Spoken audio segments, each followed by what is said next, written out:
പയ്യോട് തരപ്പെട്ട് കിട്ടിയ അപ്പ തന്നെ പോകുന്നവള് പറഞ്ഞു. അതുകൊണ്ട് അവരെ ഒരുപാട് ദിവസം ഒരുമിച്ച് എന്നാലും പ്രശ്നമായിരിക്കും. ശരി, ഓക്കെ ശരി.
ശത്രു മിത്രമെന്നാണല്ലോ പറച്ചില്.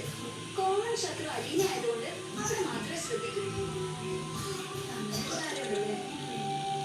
രണ്ടുപേരെ തമ്മിൽ തല്ലിക്കാൻ എന്റെ അമ്മയുടെ അത്ര സ്കില്ല് വേറെ ആർക്കുമില്ല. മക്കൾ അമ്മമാരുടെ കുറ്റം പറഞ്ഞോണ്ടിരിക്കുകയാണോ?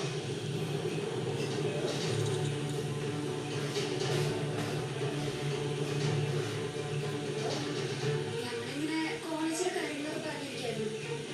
കിടക്കാൻ പോവാണോ നിങ്ങള്? കുറെ നേരം ആയല്ലോ മുറി കയറി വിശ്വസിക്കാൻ തുടങ്ങിയിട്ട്. ഇല്ല, ഞങ്ങളിങ്ങനെ വിശേഷമൊക്കെ പറഞ്ഞ് അത്താഴം കഴിച്ചിട്ടേ കിടക്കത്തുള്ളൂ. ഇന്ന് എല്ലാവർക്കും കൂടെ ഒരുമിച്ച് കഴിക്കാൻ. അവളുടെ വിശ്വാസിന്റെ കാര്യം അറിഞ്ഞൂടാ. അലിമിച്ചിന്റെ കാര്യം അറിയണമെങ്കിൽ മാത്രം പറയാം. അയ്യോ എനിക്ക് അറിയണ്ടായേ. അവൾ എവിടെയെങ്കിലും പോയി അറിയണ്ട. മര്യാദയ്ക്ക് അവർക്ക് സംസാരിക്കാൻ അറിയാമോ? ഒന്നില്ലെങ്കിൽ ഇത്ര എഡ്യൂക്കേറ്റഡ് അല്ലേ? എന്റെ വേണ്ടാത്തവരോട് ഇത്രയും മര്യാദ കാണിക്കാൻ എനിക്ക് അറിയത്തുള്ളൂ. ദൈവത്തെ ഒത്ത് രണ്ടുപേരും നിർത്താവൂ. അല്ലെങ്കിലും അവളോട് പോയി അലീന ചേച്ചി മനുവേട്ടന്റെ റൂമിൽ പോയി. മനുവിന്റെ റൂമിലോ? അവളെന്തൊക്കെ മനുവിന്റെ റൂമിൽ പോന്നെ? മനുവേട്ടനെ രോഗിയേട്ടനെ ഫുഡ് കഴിക്കാൻ വേണ്ടി വിളിക്കാൻ പോയതാണെന്ന് തോന്നുന്നത്. അവിടെ തന്നെ പോന്നേ? അത് കൊള്ളാമല്ലോ. എന്റെ വീട്ടിൽ വന്നിട്ട് അവിടെ തോന്നിയെടുത്ത് നടക്കുന്നു. നിനക്ക് പോയി വിളിക്കാൻ മേലായിരുന്നു. ഞങ്ങള് റൂം റെഡിയാക്കുമായിരുന്നു. റൂം റെഡിയാക്കിക്കൊണ്ടിരുന്നോ? ഈ വീട് മുഴുവനും അടിച്ചോണ്ട് പോകും. പൈസ നിനക്കൊന്നും പറയാനില്ലേ? നിന്റെ വീട്ടിൽ വേലക്കാരി എന്നാ എന്റെ പോലും മുറിയിലോട്ട് പോകുന്നേ? ഞാൻ എന്നാ പറയാനാ അവരുടെ? അവനല്ലേ അവളെ കെട്ടാൻ വേണ്ടി നടക്കുന്നത്. എന്റെ ഭർത്താവിനെയോ എനിക്ക് പറഞ്ഞു കൊടുക്കാൻ പറ്റിയില്ല. ഞാൻ മനുവിന്റെ കാര്യത്തിൽ എന്നാ ചെയ്യാനാണ്? അവര് ഞാൻ പറഞ്ഞ അതേപടി അനുസരിക്കുന്നവളാണ്. ഇത് കമലത്തിയുടെ അധികാരത്തിലുള്ള വീടല്ലേ. കമലത്തി അവളോട് സംസാരിച്ചു നോക്ക്. ഞാൻ ആരായിരുന്നു ഇന്ന് ഞാൻ അവർക്ക് കാണിച്ചു കൊടുക്കാം. കയറി കയറി അവന്റെ റൂമിലായോ?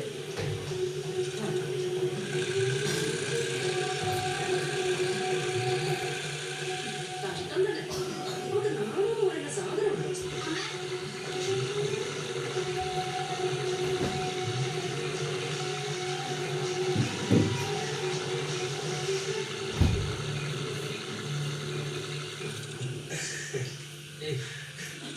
ചിരിക്കാനുള്ള സംഗതി അല്ല മകേട്ടാ.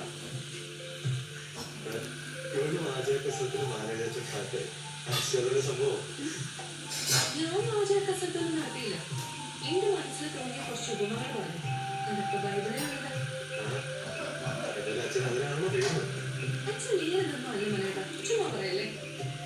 അച്ഛന്റെ സ്ഥാനം, പദവി, അച്ഛനിരിക്കുന്ന കസേര, കോളേജിന്റെ നിയമങ്ങള്, ഇതിന്റെ എല്ലാം ചട്ടക്കൂടിനകത്ത് നിറങ്ങി മാറുന്നത് ചിന്തിക്കാൻ അച്ഛനൊരു സന്യാസം തോന്നി. അല്ലെങ്കിൽ ഇവരെ തിരിച്ചെടുത്തില്ലെങ്കിൽ അച്ഛന്റെ തലയ്ക്ക് മീതെ ആകാശം ഇടിഞ്ഞു വീഴുമോ?